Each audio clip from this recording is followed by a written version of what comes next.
오는 21일 미한 정상회담을 앞두고 미국 의회 내에서는 새로 출범한 한국의 윤석열 정부가 중국 문제와 관련해 미국과의 협력에 더욱 적극적인 자세를 취할 것인지 관심이 쏠리고 있습니다.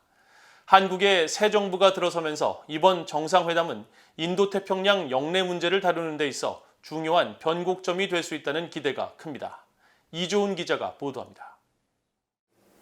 조 바이든 대통령과 최근 취임한 한국 윤석열 대통령의 첫 정상회담과 관련해 미국 의원들이 가장 큰 기대를 걸고 있는 사안은 중국 문제에 대한 양국 협력입니다.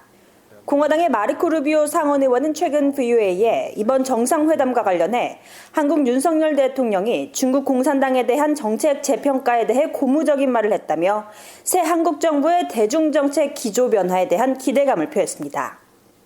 그러면서 한국에 이어 일본을 방문하는 바이든 대통령의 첫 아시아 순방에 대해 바이든 행정부는 일본과 한국의 동맹국들에 관여할 필요가 있고 중국 공산당이 인도태평양 지역과 전 세계에 가하는 위험에 대해 심각하게 생각해야 한다고 강조했습니다.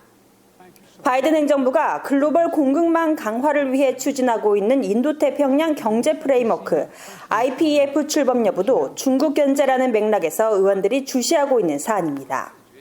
민주당의 크리스 쿤스 상원 의원은 최근 외교위 인준청문회에서 중국이 정치적 문제로 한국 등의 경제적 보복을 해온 행태를 지적하며 미국의 동맹국가 파트너들이 중국의 경제적 보복에 대항할 수 있게 할 인도태평양 경제 프레임워크 IPEF 외의 수단을 의회 차원에서 마련할 것임을 시사하기도 했습니다.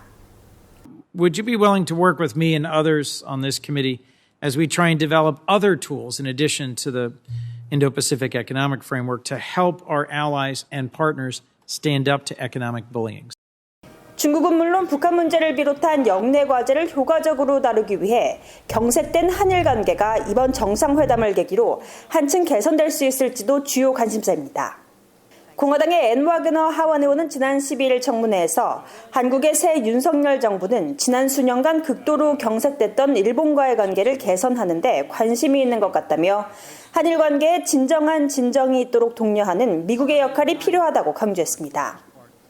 Let me just say the new Yoon administration in South Korea appears interested in improving relations with Japan, which have been extremely tense for many years. Dr. Terry, how should the United States encourage genuine progress in South Korea-Japan relations?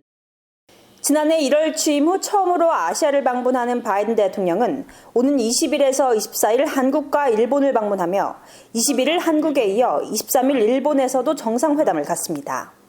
또 24일에는 일본에서 열리는 쿼드 정상회의에 참석할 예정입니다. VOA 뉴스 이조은입니다.